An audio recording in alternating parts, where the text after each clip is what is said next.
Hello all and welcome to another episode of Trading Up. It's a bit of a different one this week actually, because I think you probably remember last week we were messing about with the CBR600. It was 98% of the way perfect, but I was getting a little bit of a hesitation for the throttle. So today we're going to take out the primary and secondary injectors, give them a good clean, and hopefully that will solve our issue. It's not a major issue, but I just want it perfect for the next person. Which brings me on to the next subject. That's something I'm going to discuss with you when we're down there. But I've been offered something on the CBR600RR, but I need your input into it, which I'll explain all after we've got the bike running, to a degree that I'm happy with. So we'll jump into that in a minute. But what's this all about if you haven't seen this episode before? Well, I start off with a £100 Honda CB500. I paid £100 for it.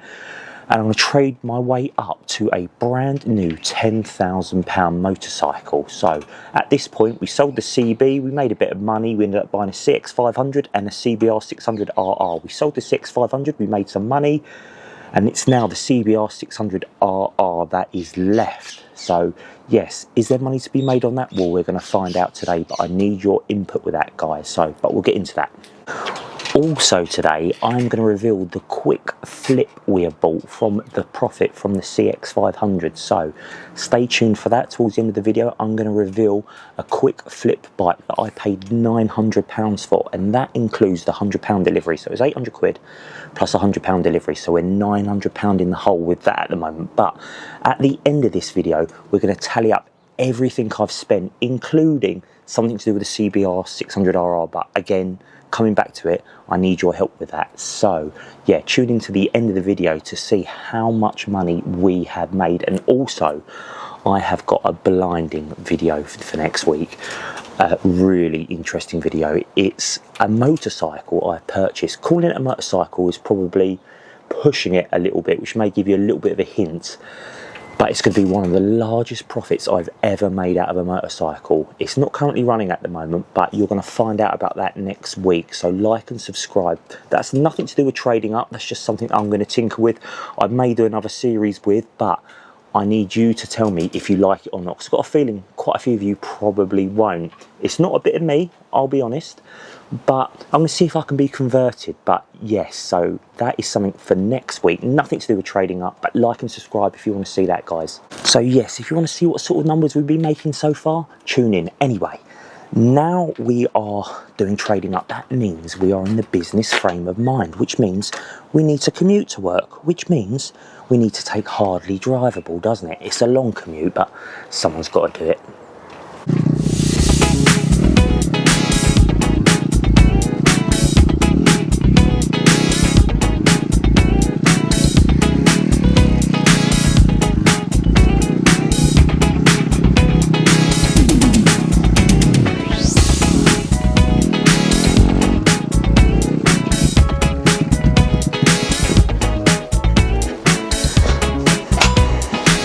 Commuting done.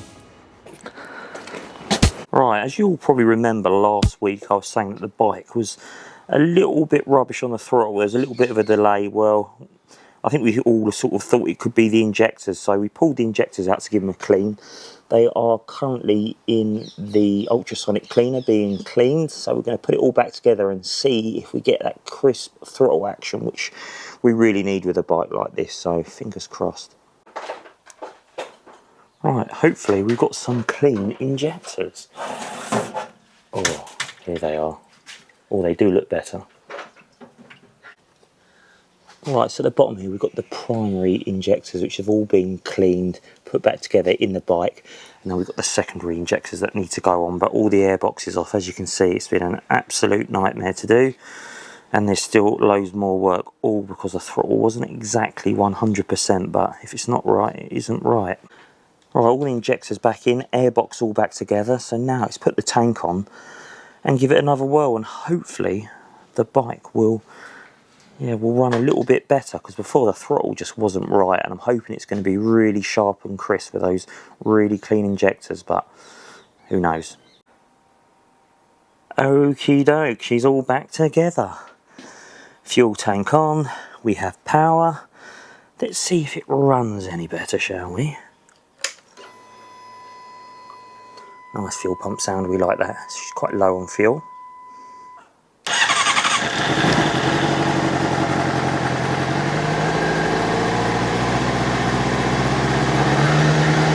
Oh, that's better. Yes, that is a lot better. Fantastic. I don't want to run it too long because of the neighbours, but yes, it runs a hell of a lot better, which I'm really pleased about. So yeah, it was just dirty injectors that needed a bit of a clean. Right, so I'm going to tell you now what the idea with this, or possible idea with this bike is. Right, okay, at last, great news. The little CBR600 is working perfectly now. We have given the injectors a good clean. The primary and secondary injectors have all had a clean, put back in, and the bike runs lovely. You're probably wondering why I haven't got to the point of taking the wheels off, doing the chain and sprocket this week. Well, there is a bit of a problem, or a solution to that actually. Fun enough, I received an email the other day, said, "Hi Ben, really like your CBR600RR, I'm after a track bike." Okay, so I'll read on. Anyway, long story short, he basically wants a good running CBR600RR, but wants to do track bits with it to himself. So basically that would mean that he'd want to do the tyres himself, he'd want to put a race chain on there and all that good stuff as well. So yeah, basically he wants to buy the bike as is, without an MOT, just running well. Well, we got it to that point, but part of me thinks, oh well, now we've got this far, we should get it roadworthy, we should do this, we should do that, get it MOT'd. I said to him, do you even want an MOT on the bike? He said no. He said basically, I just want the bike as is, running well, as a project for me. But he says, I just want to do the tracky bits. I want all the mechanical bits sorted so it's running and riding fine. So I said, okay, well, he's offered us £2,500 for it. So I'll do the maths here, what would be in profit if we took that. That's taken into account the new fuel pump and the bypass for the alarm and whatever else that we've spent so far. So that's the profit we would take away. So I must say, I am a little bit tempted to do that. Or the other option is we have to spend probably £500, maybe more on it. A new set of boots we would need. A new chain and sprocket, that's 120 quid. To fit tyres now, it's £25 a tyre, so that's 50 quid.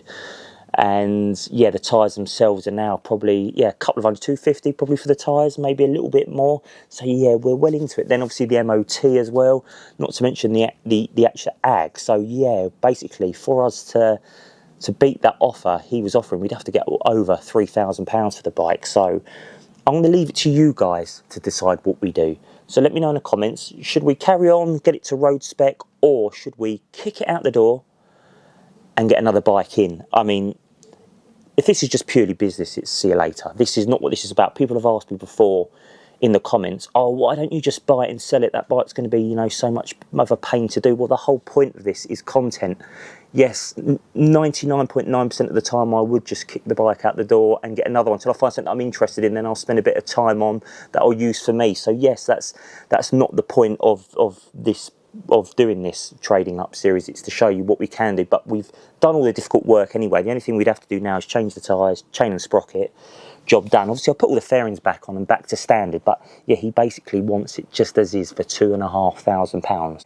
Then we find another bike. I mean, what we can do is I'll show you what we can play about with next week, get MOT readyable, and then I'll go into what I bought for our quick flip bike. So hold the line, callers.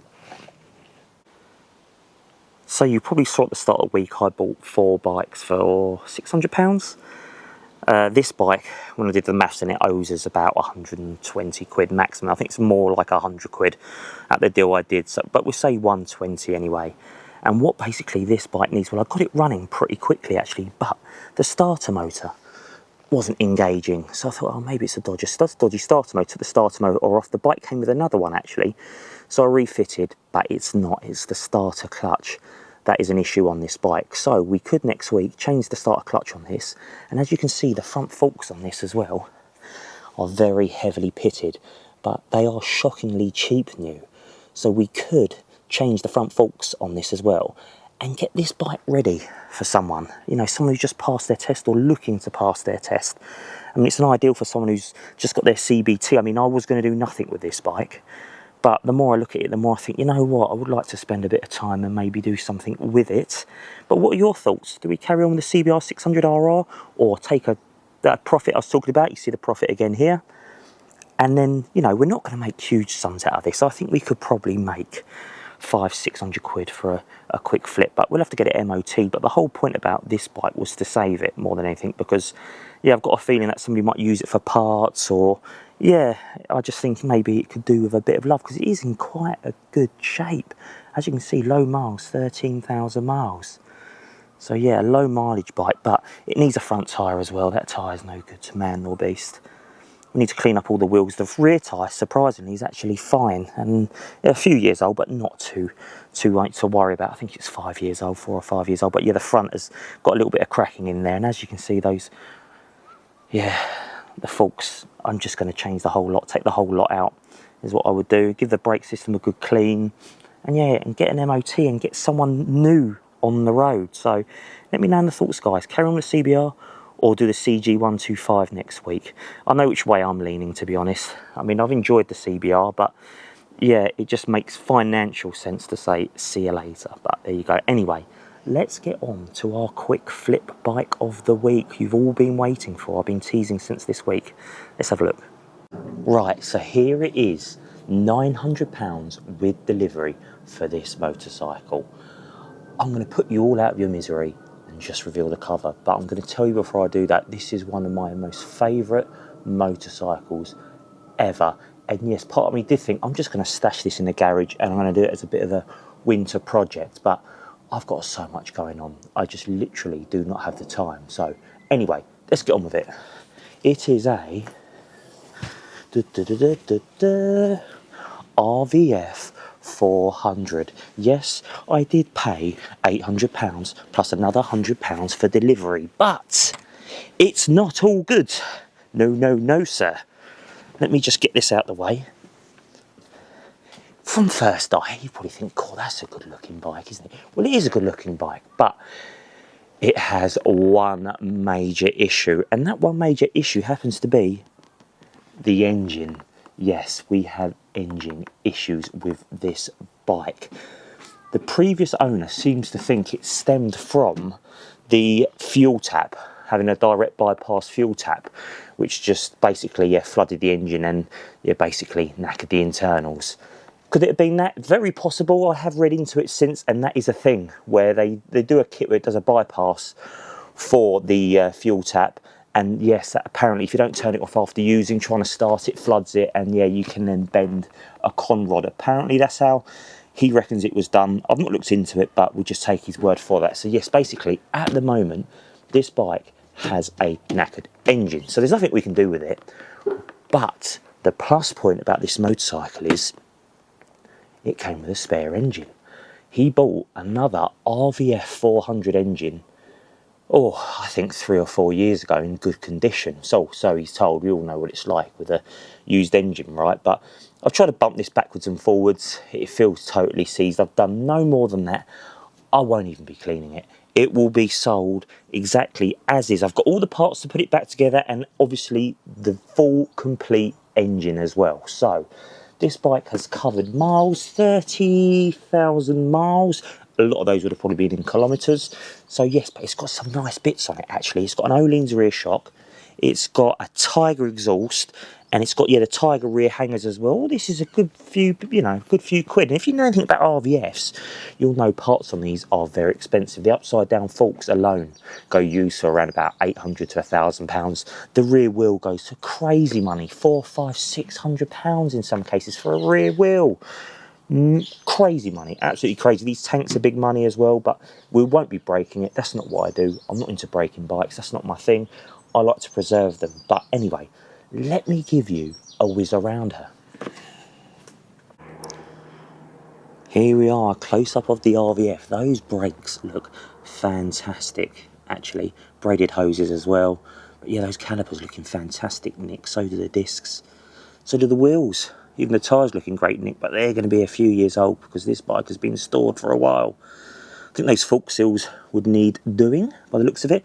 I've got all the infill panel here. I've just put these fairings back on loosely because, yeah, it had... I Oh, there you go, the Tiger rear sets here as well. I don't know if you know much about Tiger, the company, but yeah, they're online. There's quite a few people who've done stuff to VFRs, RVFs, which make them look a little bit more modern. Not really my thing, but they do sell aftermarket parts as well, which will take me to the exhaust shortly. This is the rear wheel that goes for stupid money, absolutely crazy money. But yes, I've got all the fairings, which are all in actual decent condition. Original indicators there as well, which is great. He's added these stickers, 7 NC35 gear-driven cams. Yeah, that would be straight off. I do love what he's done with the exhaust though. Spare seat for brunette, 32E2232. I'm sure she'd be bowled over with your RVF 400, sir. And here we are, the Tiger exhaust. Look at that. Again, that's a few pounds, not cheap. What we do have, which is very interesting, is an Öhlins rear shock, which is an absolute fortune for one of these. So nice parts on there. I've left the fairing off this side just so you can see the engine. So yes, it's good looking. No dents in the tank. The tank's in lovely condition. Still got the air scoops there as well. It is in good straight condition, apart from one foobarred engine. Even the chain and sprocket looking great, Nick, as well. I've got a C-spanner for that. He's given me loads of parts as well. I've even got spare rear fairings here as well for it. So yeah, let me know what your thoughts are. I just love these bikes. The more I look at it, the more I think, you know what, I should just keep it and as a winter project. But it's space, time. As you probably know, I'm very busy as it is. So yeah, the possibility of doing another bike while trying to work at the same time is, yes, not really possible. So I've got to be a realist, but that is the RVF. I love it. It's fantastic. Another little Tiger part there. Look at that. It's just dusty from where she's been sitting. Spare parts, all new plugs, all new service kit, loads of bits and bobs. There's the engine, the spare RVF engine, which apparently is in low mileage and in great condition, apparently. And there we have some more spares and a brand new, from Honda, RVF 400 side fairing, which would cost you an absolute fortune. So yeah, just a few of the spares, guys. Okay guys, I think that pretty much sums it up. Let me know in the comments what you think this bike is worth. I'll be interested to know what you think. As I say, I'm in it for £900. What do you think I could buy, I could sell it for with the new engine and all the other parts? I've got a few spare fairings and stuff as well, which I will include with the bike. But there's some very nice parts on there, as you've just seen. Anyway, let's go to a bit of a summary. I had a message from Marcus, who bought the CB500. Marcus is possibly one of the nicest guys you could ever speak to. I happened to speak to him the other day. He'd used the bike, he'd done a few miles on it and whatever else, and he said, oh, you won't believe it, she broke down. The bike broke. I said, what are you talking about, the bike broke? He said, she broke down. Anyway, it turns out the bike's regulator rectifier had given up on him. Can you believe that? Nothing to do with what we had done. The bike was all running fine. It is a bit of a common fault with CB500s. As I say, I was using the bike, had no issue with it at all. So there's not really a lot we could have done about it. There's nothing to do with us. But anyway, Marcus at all was not moaning. He didn't have a bad word to say at all. He was just going to get it sorted. I said, Marcus, let me sort it.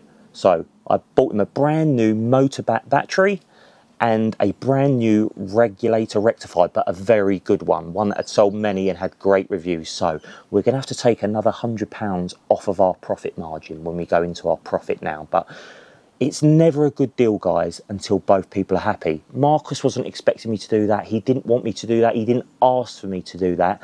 It was just something I felt we should do. You know, as I say, if everyone's happy, then it's a great deal. And yeah, basically I had to twist his arm really for him to take it.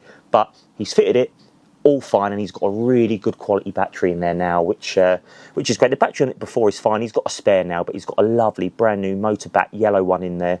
So yeah, we spent about £100, but he's got a perfect bike again. Is it something we could have predicted? Well, not really, no. I mean, you can check every little bit on a motorcycle if you want to. It's not really possible. But yeah, so we've sorted that out, and Marcus is more than over the moon. And yeah, he's been loving that bike, which is great news. Anyway, waffling on about that, where are we when it comes to money? Well, let's discuss that now, shall we? Well, Last week you would have known that with the CBR600RR, we'd all paid for at that point, and then we had £1,480 in cash. So what we did with that 1480 is we spent 800 of it on that and another £100 on delivery, so we spent £900. So it all gets a little bit convoluted here, guys, anyway.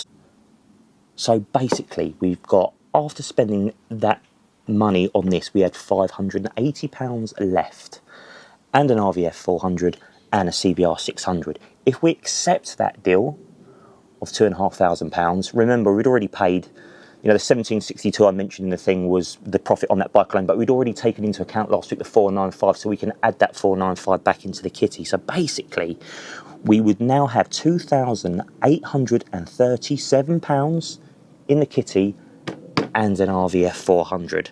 So yeah, let me know what you think the RVF 400 is worth in the comments, guys. I've got a rough idea. It's going to be over £2,000. I'm not taking a penny less. I'm not interested in taking a penny less. If it was a penny less, I would just keep it. So yeah, it will be over that. But how far over that do you think we can get for a bike with a knackered engine? Will be very interesting to see, won't it? So yes, that takes all of our costs out. That's everything. That's even down to diesel in the van, fuel, absolutely everything. Any advertising costs, any penny I've spent at all, I have added on, even down to putting fuel in the bikes. It's all a cost, guys. It all has to be accounted for. So I'm thinking by the time of next week, if we do take 2.5 for the CBR600RR, we do sell this over £2,000, profit-wise alone, all costs will be about halfway to our £10,000 target for a brand new bike. So yes, it's down to you. Do we do the little 125 next week, or do we carry on, put new tyres, new chain and whatever else on the CBR600RR? That's down to you. Let me know. And in the meantime, I'll go about trying to find a new owner for a bike I absolutely adore, this little RVF 400. Anyway, guys, next week, as I said at the start of the video, I call it a motorcycle. It's, we're tiltering on, is it not? But anyway, long story short, it's a motorcycle I paid £750 for. And it's probably going to be one of the largest profits I've ever made on a motorcycle for that input. It was a bike that I got a call about from a chap that had it for years. He's basically moving to Spain. He has loads of toys. Basically, just take it. I want it gone. It came up for sale. I did the bike now straight away. I was like, this sounds a little bit dodgy. Anyway, spoke to the guy, yeah, but I need it gone like yesterday, was the comment with it. So I was like, okay, well, I couldn't fit it in the van. That might give you another tip on what it could be. So yeah, I had to get a guy basically there within a few hours to go and collect it. But yeah, next week you're going to see that. So it's going to be very interesting to see your thoughts on it. It's not a bit of me, I'm telling you that now, but it might be a bit of you. Could it be a bit of me with a bit of love and I ride it? Would I fall in love? I think it's unlikely, but we'll see. So guys, let me know in the comments about where we should go next with those two bikes and what you think of this little RVF 400. I'm a little bit in love with it, but anyway, yeah, a bit of a strange one this week. Not loads of work going on, but we've got the CBR600RR running fantastically well. I'll be honest, I did give it a quick whiz around the block as well, just to make sure it was all good. I couldn't really stand here revving it all day. I don't want to cheese off my neighbours. So yeah, but anyway, guys, like, subscribe. Let me know what to do, and I'll see you in the next one.